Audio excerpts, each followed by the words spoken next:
Hello, good morning student. आज का जो हमारा टॉपिक है आगे, भारत में वन और वन्य जीवन का संरक्षण है। भाई जो आपके वन हैं इनको क्यों बचाना ज़रूरी है और जो इनके अंदर रहने वाली जीव प्रजातियाँ हैं उनको हम किस प्रकार बचा सकते हैं।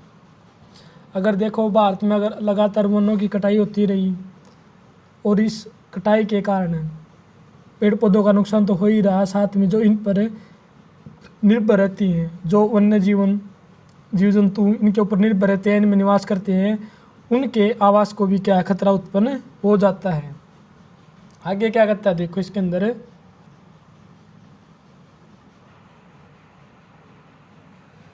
देखो वन्य जीवन वनों में तेज गति से हो रहे ह्रास के कारण इनका संरक्षण क्या है, बहुत आवश्यक है। भाई वनों की लगातार कटाई के कारण और इनके निम्नीकरण के कारण अगर इनको रोका नहीं गया तो आने वाले समय में हमारे वन क्या है, बिल्कुल बुरी तरह से बर्बाद या नष्ट हो जाएंगे। परंतु हमें वन और वन्य जीवन का संरक्षण करना आवश्यक है। क्यों? क्योंकि संरक्षण में पारिस्थितिक विविधता बनी रहती है। भाई बचाव में आपकी क्या विभिन्न प्रकार की जनजातियाँ उसके अंदर जीवित रह जाती हैं तथा हमारे जीवन साध्य संसाधन जलवायु और मृदा भी बने रहते हैं। यह विभिन्न जातियों में बेहतर जनन के लिए वनस्पति और पशुओं में जीन्स जेनेटिक विविधता को भी संरक्षित करती हैं। जैसे उदाहरण के तौर पर हम कृषि में अभी भी पारंपरिक फसलों पर निर्भर हैं। जलीय जैव विविधता मोटे तौर पर मछली पालन बनाए रखने पर निर्भर है। देखो आज भी हम कृषि के अंदर क्या है, जो ट्रेडिशनल फसलें चली आ रही थी, हम कॉमर्शियल या व्यापारिक फसलों का नाम कहकर ज़्यादातर पारंपरिक फसलों पर ही ज़्यादा हम निर्भर हैं। अगर देखो कि कोई भी स्थान है, अगर वो अच्छी प्रकार से हरा भरा नहीं होगा, ना तो वहाँ की मिट्टी अच्छी मिलेगी और ना ही हमें वहाँ की जो प्राकृतिक वनस्पति है वहाँ पर उसका वास देखने को मिलेगा। आगे क्या कहता है देखो, 1960 और 70 के दशकों के दौरान पर्यावरण संरक्षकों ने राष्ट्रीय वन्य जीवन सुरक्षा कार्यक्रमों की पुरजोर क्या मांग की थी। 1960-70 के दशक में क्या है, आपका पर्यावरण की तरफ ज़्यादा ध्यान दिया गया। जैसे आपका भारतीय भारत वन्य जीवन संरक्षण अधिनियम कब पास किया गया, 1972 के अंदर क्या किया गया, इसको लागू किया गया। आगे क्या कहता है इसके अंदर, जिसमें वन्य जीवन के आवास संरक्षण के क्या अनेक प्रावधान थे उनके बारे में बताया गया था। बहुत सारे भारत में रक्षित जातियों की सूची भी प्रकाशित की गई थी, जिनकी रक्षा की जानी है। इस कार्यक्रम के तहत बची हुई संकटग्रस्त जातियों के बचाव पर शिकार प्रतिबंधन पर वन्य जीवन आवासों का कानूनी रक्षण तथा जंगली जीवों के व्यापार पर रोक लगाने आदि पर प्रबल जोर दिया गया। यानी कि जो अवैध रूप से शिकार किया जाता था उस पर ऊपर प्रतिबंध लगाया गया। और आगे क्या कहता है देखो, तत्पश्चात केंद्रीय सरकार और कई राज्य की सरकार ने राष्ट्रीय उद्यान और वन्य जीव पशु विहार स्थापित किए। राष्ट्रीय उद्यान बनाए गए ताकि क्या है, उन आवासों को अलग से आरक्षित करके वहाँ पर क्या है, जो आपकी प्राकृतिक वनस्पति तथा जीव जंतु उनको क्या है वहाँ पर स्थापित किया जा सके, उनको पुनः आवास प्रदान किया जा सके। आगे क्या कहता है, केंद्रीय सरकार ने कई परियोजनाओं की भी घोषणा की जिसका उद्देश्य गंभीर खतरे में पड़े हुए कुछ विशेष इन वन प्राणियों को संरक्षण प्रदान करना था। इन प्राणियों में जो आपके मुख्य थे जो जिनको रक्षण प्रदान करना था, इसमें आपके क्या क्या थे देखो, एक सींग वाला गैंडा, कश्मीरी हिरण, हुंगल, 3 प्रकार के मगरमच्छ, स्वच्छ जल मगरमच्छ, लवणीय जल मगरमच्छ और घड़ियाल, एशियाई शेर, अन्य प्राणी शामिल हैं। इसके अतिरिक्त कुछ समय पहले भारतीय हाथी, काला हिरण, चिंकारा, भारतीय गोडावन और हिम तेंदुआ आदि के शिकार और व्यापार पर संपूर्णतः आंशिक प्रतिबंध लगाकर कानूनी रक्षण दिया गया, उसको प्रदान किया गया। जैसे आपको जो दिखा रखा काजीरंगा राष्ट्रीय उद्यान है, ये कहाँ है, आपका असम के अंदर है और एक सींग वाले गैंडों के लिए क्या है, ये प्रसिद्ध है। आगे क्या कहता है देखो इसके अंदर, जैसे बाघ परियोजना, भारत के अंदर बाघ परियोजना कब अपनाई गई थी, 1973 के अंदर। यानी कि जो आपके बाघ थे इनकी पराई लगातार इनकी संख्याओं में गिरावट आ रही थी, इसलिए इनको बचाने के लिए आपके क्या बनाए गए थे, बाघ रिजर्व या बाघ आरक्षित क्षेत्र बनाए गए थे। इसमें क्या कहता है देखो, वन्य जीवन संरचना बाघ एक महत्वपूर्ण जंगली जाति है। 1973 में अधिकारियों ने पाया कि देश में 20वीं शताब्दी के प्रारंभ में बाघों की संख्या क्या अनुमानित संख्या 55,000 से घटकर कितनी रह गई, 1827। पहले कितनी थी, 55,000, और 20वीं शताब्दी में कितनी रहेगी, 1827। बाघों को मार कर उनका व्यापार किया जाता, उनको चोरी करके उनके आवासीय स्थलों का सिकुड़ना, भोजन के लिए आवश्यक जंगली उपजातियों की संख्या कम होना, जनसंख्या वृद्धि बाघों की घटती संख्या के मुख्य कारण थे। भी बाघों को मारकर उनकी खाल का व्यापार किया जाता था या उनकी खालों के अंदर भूसा भर दिया जाता था, उनको मार्केट के अंदर या बाजार के अंदर बेच दिया जाता था। भारत और नेपाल दुनिया के 1/3 बाघों की आवास उपलब्ध करवाते हैं। अतः ये देश ही शिकार, चोरी और गैर कानूनी व्यापार करने वाले मुख्य निशाने पर हैं। प्रोजेक्ट टाइगर विश्व की बेहतरीन वन्य जीव परियोजनाओं में से एक है। इसकी शुरुआत 1973 में हुई थी। बाघ संरक्षण मात्र एक संकटग्रस्त जाति को बचाने का प्रयास नहीं, अपितु इसका उद्देश्य बहुत आकार के जैव जातियों को भी बचाना है। जैसे आपके जो राष्ट्रीय उद्यान बनाए गए उनके अंदर, जैसे इसके अंदर बताया गया आपका, सभी इनके नाम दिए गए हैं। देखो, उत्तराखंड राष्ट्रीय उद्यान, बाघ राष्ट्रीय उद्यान का आपका उत्तराखंड के अंदर या उत्तरांचल के अंदर जिम कार्बेट राष्ट्रीय उद्यान, पश्चिम बंगाल में सुंदरवन राष्ट्रीय उद्यान, मध्य प्रदेश में बांधवगढ़, राजस्थान में सरिस्का वन्यजीव अभ्यारण्य, असम में मानस बाघ रिजर्व और केरल में पेरियार बाघ रिजर्व भारत में बाघ संरक्षण परियोजनाओं के उदाहरण है। जैसे आपको इसमें बाघ परियोजनाओं के अंदर आपका जो मैप भी दिखाया गया था, उस मैप के अंदर हमने देखा भाई किस प्रकार से हम इनको सुरक्षा प्रदान कर सकते हैं। आगे क्या कहते हैं इनके बारे में देखो,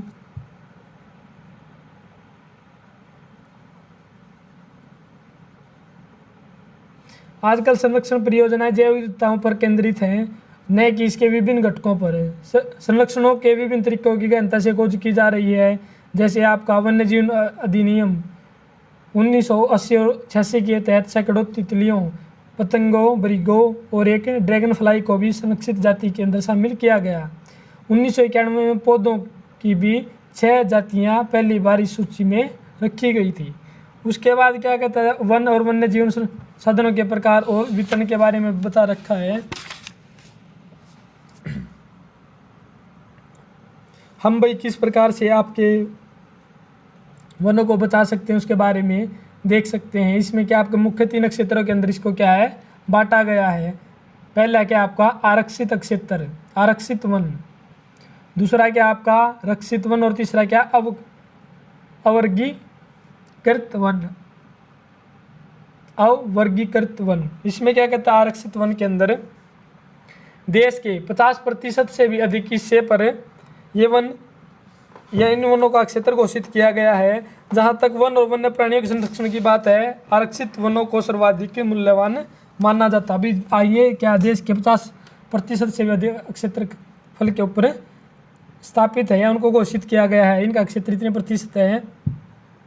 रक्षित वनों में क्या कहता है, वन विभाग के अनुसार देश के कुल 1/3 का 1/3 हिस्सा रक्षित वनों का है। इन वनों को अधिक नष्ट होने से बचाने के लिए इनकी सुरक्षा की जाती है। अवर्गीकृत वन सभी प्रकार के वन और बंजर भूमि जो सरकार, व्यक्ति और समुदाय के स्वामित्व में होती है, उनको किसका नाम दिया गया है, अवर्गीकृत वन कहे जाते हैं। आरक्षित और रक्षित वन ऐसे स्थायी वन क्षेत्र जिनका रख रखाव, इमारती लकड़ी, अन्य वन पदार्थ उनके बचाव के लिए किया जाता है। जैसे मध्य प्रदेश में स्थायी वनों के अंतर्गत सर्वाधिक क्षेत्र है, जबकि जो प्रदेश कुल वन क्षेत्र का 75% से भी अधिक है। इसके अतिरिक्त जम्मू कश्मीर, आंध्र प्रदेश, उत्तराखंड, केरल, तमिलनाडु, पश्चिम बंगाल, महाराष्ट्र में भी कुल वनों का एक बहुत बड़ा अनुपात है, आरक्षित वनों का अनुपात पाया जाता है। आगे क्या कहता है इसके अंदर, जबकि बिहार, हरियाणा, हिमाचल प्रदेश, उड़ीसा और राजस्थान में कुल वनों में रक्षित वनों का एक बहुत बड़ा अनुपात है। पूर्वोत्तर भारत के अंदर क्या कहता है, सभी राज्यों और गुजरात में अधिकतर वन क्षेत्र अवर्गीकृत वन स्थानीय समुदाय के प्रबंधन में, भाई समुदाय और वन संरक्षण है। भाई जहाँ पर कई बार मान लो सरकार की नीतियाँ काम नहीं कर रही या सरकार उनके लिए कोई विशेष परियोजना नहीं बना रही, तो इनके लिए जो जिस क्षेत्र के अंदर जो जनजाति हो भी उसके ऊपर क्या विशेष रूप से ध्यान देती है। भाई लोग भी उनको क्या है संरक्षण प्रदान करने में जुटे हुए हैं। जैसे इसके अंदर क्या कहता है आपका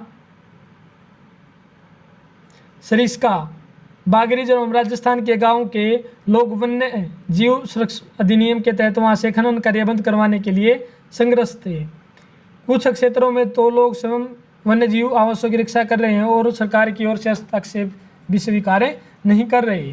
जैसे राजस्थान के अलवर जिले में 5 गांव के लोगों ने 1200 हेक्टेयर भूमि को भैरव देव डाक को सेंचुरी घोषित कर दिया, जिसके अपने ही नियम कानून हैं जो शिकार वर्जित। वहाँ पर क्या शिकार करना अलाउड नहीं है, शिकार नहीं कर सकते आप वहाँ पर, तथा बाहरी लोगों के घुसपैठ से भी यहाँ के वन्य जीवन को बचाते हैं।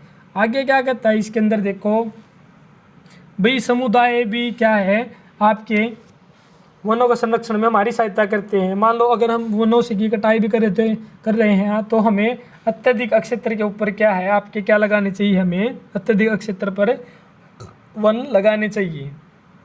उसके बाद क्या कहता है आपका देखो पवित्र पेड़ों जुर्मुट विविध और दुर्लभ जातियों की संपत्ति। भाई जुर्मुट जो संबद्ध है देवी देवताओं के वन, ठीक है।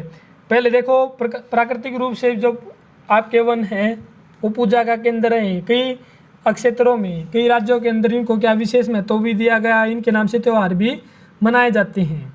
आगे क्या कहता है देखो, इन्हीं विश्वासों और विभिन्न वनों को मूल एवं कौमार्य रूप से बचाकर रखा गया, जिन्हें पवित्र पेड़ों जुर्मुट देवी देवताओं के वन कहते हैं। वनों में इन भागों में या तो वनों के ऐसे बड़े क्षेत्रों में स्थानीय लोग ही घुसते हैं न तथा न ही किसी और को छेड़छाड़ करने देते हैं। भी इन वन क्षेत्रों के अंदर न तो स्थानीय लोग इतना हस्तक्षेप करते हैं और न ही दूसरे लोगों को हस्तक्षेप करने देते हैं। इनकी विशेष समाज जैसे आपके जो छोटा नागपुर का क्षेत्र है, जो मुंडा संथाल जनजाति महुआ और कंदम के पेड़ों की पूजा करते हैं। भाई कई जनजातियाँ भी इनकी पेड़ों की अपनी पूजा करती है और उनकी रक्षा भी करती है। जैसे उड़ीसा के अंदर क्या कहता है देखो, उड़ीसा और बिहार की जनजातियां शादी के दौरान इमली और आम के पेड़ की पूजा करती हैं। इनमें बहुत से व्यक्ति पीपल और वट वृक्ष को भी पवित्र मानते हैं। भारतीय समाज में क्या अनेक संस्कृतियां हैं, जो प्रत्येक संस्कृति में प्रकृति और इसके कृत्यों को संरक्षित करने के लिए पारंपरिक तरीके हैं। आमतौर पर झरनों, पहाड़ी चोटियों, पेड़ों और पशुओं को पवित्र मानकर उनका संरक्षण किया जाता है।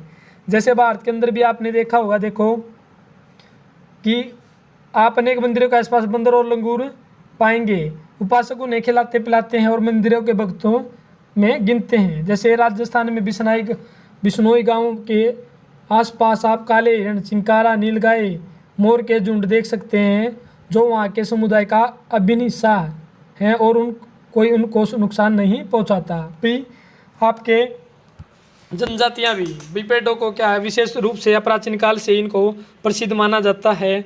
भी क्यों हमारी क्या है क्रियाओं के प्राथमिक उत्पाद हमें इन्हीं से आपके प्राप्त होते हैं। आगे क्या कहते हैं देखो, हिमालय में आपका जो चिपको आंदोलन था, चिपको आंदोलन कहाँ शुरू हुआ था? 1970 में शुरू हुआ था ये चिपको आंदोलन। और किसने शुरू किया था इसको? सुंदरलाल बहुगुणा ने, उत्तराखंड। अब ये प्रेजेंट में क्या उत्तराखंड, तब ये किसका भाग होता था? उत्तर प्रदेश का भाग होता था। और इसके अंदर कौन सा जिला था आपका? चमोली डिस्ट्रिक्ट के अंदर ये सब था। वहाँ के लोगों ने देखो इसके अंदर जब ठेकेदार वनों को काटने आते तो पुरुष और महिला क्या पेड़ों के साथ चिपक जाती थी। इस आंदोलन में सबसे ज़्यादा संख्या किसकी थी? स्त्रियों की थी। भागीदारी सबसे ज़्यादा किसकी थी? स्त्रियों की थी। स्थानीय पौधों की जातियों को प्रयोग करके सामुदायिक वनीकरण अभियान को सफल बनाया जा सकता है। पारंपरिक संरक्षण तरीकों को पुनर्जीवित अथवा पारिस्थितिक कृषि के नए तरीकों का विकास अब व्यापक हो गया है। जैसे टिहरी का आपका टिहरी डिस्ट्रिक्ट का आपका उत्तराखंड के अंदर है, जो जहाँ पर किसानों का बीज बचाओ आंदोलन और शुरू किया गया था 1980 में। जो इसमें मुख्य थे वो कौन थे? विजय जरदारी। इसकी गांव था ये जहाँ से इसकी शुरुआत हुई थी। जरहट गांव से इसकी शुरुआत हुई थी। चमोली टिहरी डिस्ट्रिक्ट के अंदर है ये। उत्तराखंड के अंदर है। यहाँ पर क्या किया किसानों ने या पुरुषों ने और महिलाओं ने घर घर जाकर क्या विभिन्न बीजों को इकट्ठा किया, जो अलग अलग वेराइटी के किस्म के बीज इकट्ठा हो गए, फिर उनको बो दिया, जिससे अनेक प्रकार की जो आपकी किस्म थी बीजों की उनको बचाने में क्या विशेष रूप से इनमें सहायता मिली थी। और नवोदय ने यह भी लिखा था कि रासायनिक उर्वरकों के प्रयोग के बिना भी विविध फसल उत्पादन द्वारा आर्थिक रूप से व्यवहार्य कृषि उत्पादन संभव है। आगे क्या कहता है देखो, भारत में वन प्रबंधन कार्यक्रम रक्षित वनों को प्रबंधन और पुनर्निर्माण में स्थानीय समुदाय की भूमिका के महत्व को उजागर करता है। औपचारिक रूप से इन कार्यक्रमों की शुरुआत कब हुई? 1988 में उड़ीसा राज्य ने संयुक्त वन प्रबंधन का पहला प्रस्ताव पास किया। यानी कि संयुक्त वन प्रबंधन का पहला प्रस्ताव 1988 में पास हुआ। और किस राज्य के अंदर पास हुआ है? उड़ीसा के अंदर है। वन विभाग के अंतर्गत संयुक्त वन प्रबंधन रक्षित वनों को बचाव के लिए कार्य करता है और इसमें गांव के स्तर पर संस्थाएं बनाई जाती हैं, जिसमें ग्रामीण वन विभाग के अधिकारी संयुक्त रूप से कार्य करते हैं। इसके बदले ये समुदाय मध्य स्तरीय लाभ जैसे गैर इमारती वन उत्पादों के हकदारी होते हैं और फल संरक्षण से प्राप्त इमारती लकड़ी लाभ में भी भागीदारी होते हैं, जहाँ पर आपके स्थानीय लोग और जो वहाँ के वन अधिकारी हैं वो मिलकर इसके अंदर क्या है काम कर रहे हैं। देखो, भारत में पर्यावरण के विनाश और पुनर्निर्माण की क्रियाशीलताओं से सीख मिलती है कि स्थानीय समुदाय को हर जगह प्राकृतिक संसाधन प्रबंधन में शामिल करना चाहिए। जो स्थानीय समुदाय हैं, जो स्थानीय लोग गांव के अंदर या आपका ट्राइब्स या जंगलों के अंदर है, उनको भी स्थानीय रूप से उनको प्रोत्साहित करना चाहिए, भी वनों के बारे में उनको सचेत करना चाहिए, उनकी देखभाल के लिए उनको प्रेरित करना चाहिए और समय समय पर क्या पुरस्कार योजनाएं भी चलाई जानी चाहिए, ताकि इसमें क्या लोग बढ़ चढ़कर इस प्रक्रिया के अंदर क्या है भाग ले सकें। परंतु स्थानीय समुदाय को फैसले लेने की प्रक्रिया में मुख्य भूमिका आने में अभी देरी है।